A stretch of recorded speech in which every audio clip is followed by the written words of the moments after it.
This is Brent with Lykins Motorsports, and we're just going to jump right into wrapping this small block Ford build up. I got my push rods in from Smith Brothers, 6.9 length, 5/16, 115 thousandths wall thickness, and got them lubed up on one side. I'm going to lube up the other side and my valve tips, and then we're going to start putting our rocker arms on. All right, so we got a pretty liberal coating of grease on everything that the rocker arms contact, and I've even put some lube on the threads of the rocker arm stud. And we're just going to go through and just go by our, I'm going to use the Evo method again and put my rocker arms on. So this is the exhaust valve, and the push rod is starting to come up, so that will allow me to set my intake rocker arm on. And we're going to be using a rocker arm stud girdle. So the polylocks are these really long polylocks. This surface here is what the stud girdle sits on, and we're going to have to set our lash as we go. So the specs for this cam is 20 thousandths hot. This is a cast iron block aluminum headed motor, so lash will grow about 6 thousandths in this combination. So I'm going to set cold lash at 14 thousandths, and as always, there's no need to bore you with this, so I'm just going to roll through and get all these rocker arms on. And one thing I will specify in saying that when you roll over the engine with this much spring pressure, if you've never done it before, just be aware that it takes more effort to turn the engine over. I use this big long ratchet, half-inch drive ratchet. Just makes it a whole lot easier because it's very noticeable. And I sent an engine up to a customer several years ago, and he had me deliver the engine to the car manufacturer. And when they got the engine in the car, they were like, they called me because they thought something was wrong. They said, "We can't roll this engine over."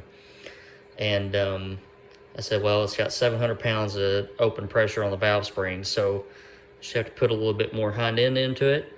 And they had not ran across that before, but it's noticeably harder. So just keep that in mind when you go to roll the engine over. All right, so now we got a porcupine looking engine with all these polylocks, long polylocks on it, and I went ahead and primed the pump. And we are getting adequate oil to the rocker arms. You see it's starting to trickle out there. So what I do at this point is I'm gonna go ahead and pull a couple of rockers back off just to double check my witness mark on my valve stems, and if they're good, then I'm gonna roll those back on. And then I've got these AFR specific stud girdles, and they basically just sit down on the polylocks like that, and then you tighten them up. The thing about stud girdles is that they change the lash. So for one thing, and Mr. D and Mr. J, I know you're watching, so when you go to check the valve lash, if you have to adjust it, you have to unloosen the set screws or the set nuts, lock nuts, bolts, whatever you want to call it, on the stud girdle before you adjust your lash, and then you have to check it once you tighten it all back up, because it does kind of tweak it a little bit. So I want to check these things out and get those stud girdles on, and not much more to do besides put the distributor in. Stud girdles on. If you're wondering what a stud girdle does, your rocker arm is basically supported at the bottom at the trunnion by your rocker arm stud. The girdle ties it in at the top. So with a big cam and big spring pressure at higher RPM, the rocker arm studs can deflect, which causes you to lose lift at the valve, and none of that's good stuff. So The stud girdle is pretty much the next step, directly below a really good shaft-mounted rocker system. But this keeps everything stabilized and supported at the top. So the lash is set.